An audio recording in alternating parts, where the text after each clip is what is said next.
Hi mga kaluto, welcome back sa aking channel. So meron tayo ngayong ampalaya, mayroon tayong sibuyas, bawang at saka itlog.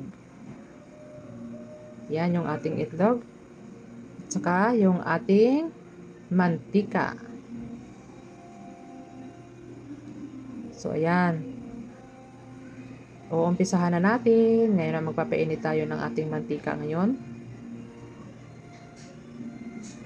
Yan pala ang lulutuin natin ngayon na ay ampalaya with tocino. Kasama na yung tocino natin. So magpainit tayo ng ating mantika.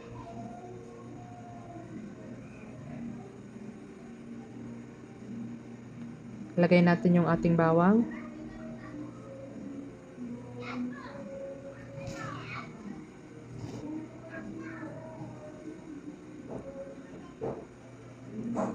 Then na yung ating sibuyas.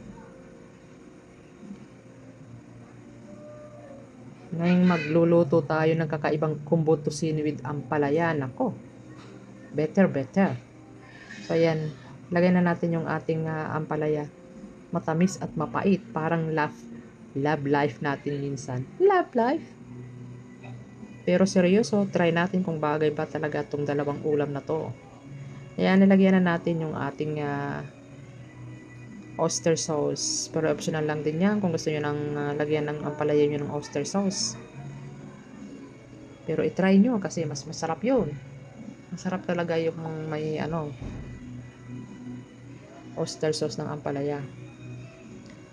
So takpan natin ngayon. Siya nga pala dito sa amin ay malakas ang ulan. So signal number 3 sa amin. So ayan tignan nyo naman yung dati ako nagluluto dyan sa labas. O ngayon, nagpunta ako dyan sa kusina namin para dyan ako nagluluto. Kasi mas presko dyan. Kaya nung umulan na, lumipat ako dito sa aming kusina. So ayan, habang tayo ay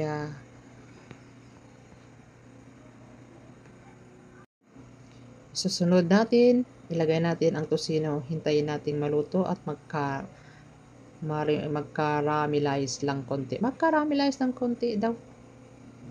Parang yun So ayan. Ang ganda-ganda ng kulay ng ating tocino ngayon So kung sinong may gusto ng tocino ay send message lang. Send message lang daw. Kasi ako ang gumawa niyan. So ayan, nagluto tayo. Pagbibiyak tayo ng ating itlog. 2 itlog yan. Lagyan natin ng kaunting asin. Yan, ihalo na natin sa ating ampalaya.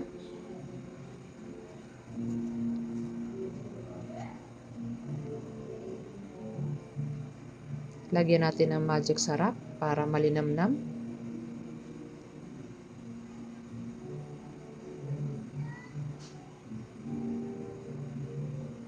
Ayan na yung ating itlog. Paborito ko pa naman ang ating ampalaya kasi mas masustansya talaga yan.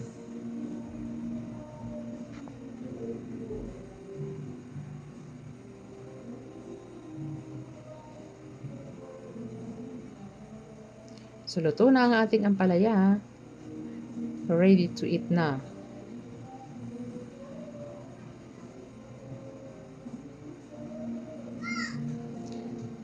Ngayon ay pwede na natin kainin ang ating ampalaya.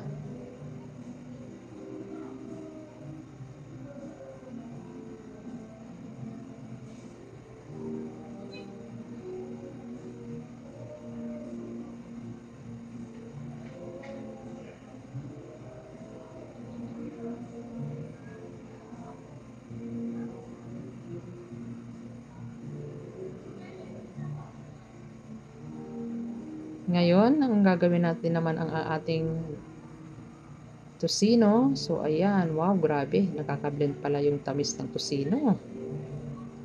Ang gandang tignan. Ang gandang tignan.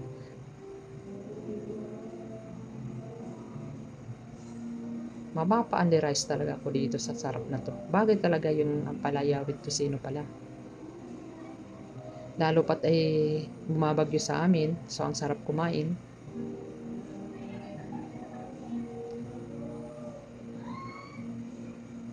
So kung nagustuhan nyo tong video na to, huwag kalimutang i-like, share at mag-subscribe para sa more lutong bahay recipe.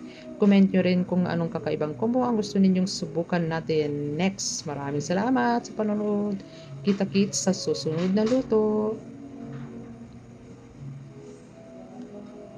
Ayan, luto na ang tusino with ampalaya. Tikman natin.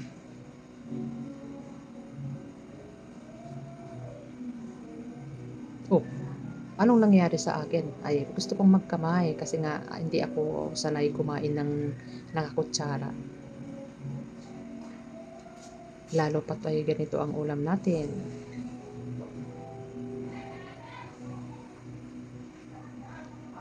Oh, nahulog pa yung ating tusino. Wow, smile. Sarap. Sarap magkamay dyan. Thank you very much for your watching. Bye-bye. Sa susunod ulit.